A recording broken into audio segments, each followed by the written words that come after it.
But if you close your eyes,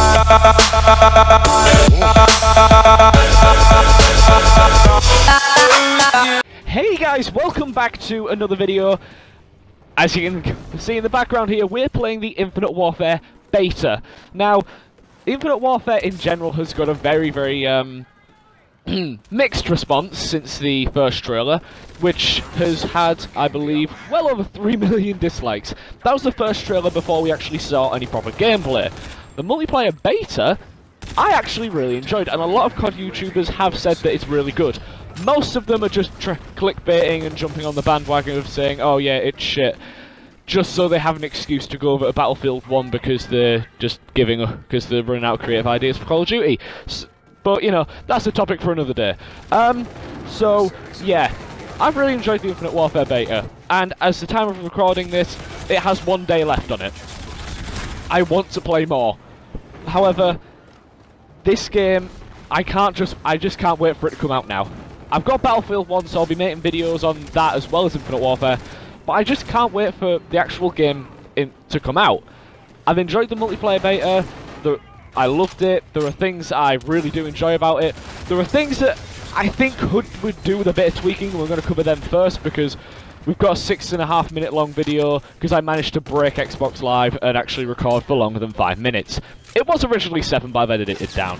So, without further ado, let's get into it and talk about the bad things first.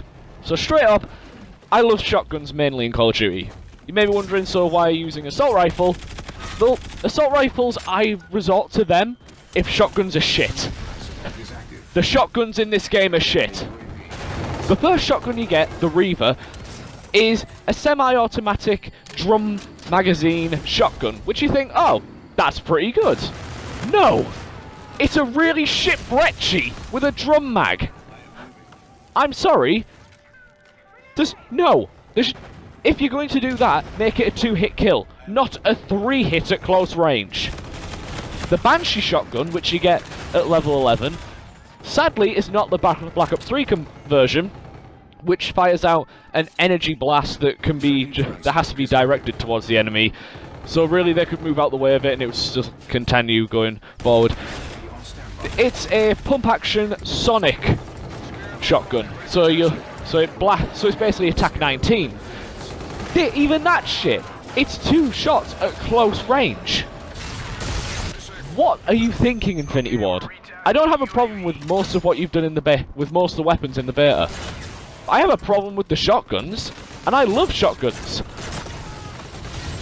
I like the Eraser pistol more than I do shotguns, and I've only just unlocked this. The Eraser is what I'm using in the background. I'm not massive on overly sci-fi weapons. Like, as a limit, I'll happily go to. A gun that can manipulate waves into firing, yeah, that actually exists in the real world, probably. A weapon that completely disintegrates anything and is in pistol form, that's pushing the boat out a little bit too far. But I like that more than I do the shotguns in this game. Also, and this is pretty much the same for any COD YouTuber, the supply drops. You have literally no chance of getting a legendary or epic variant. Now I understand, yes, I understand.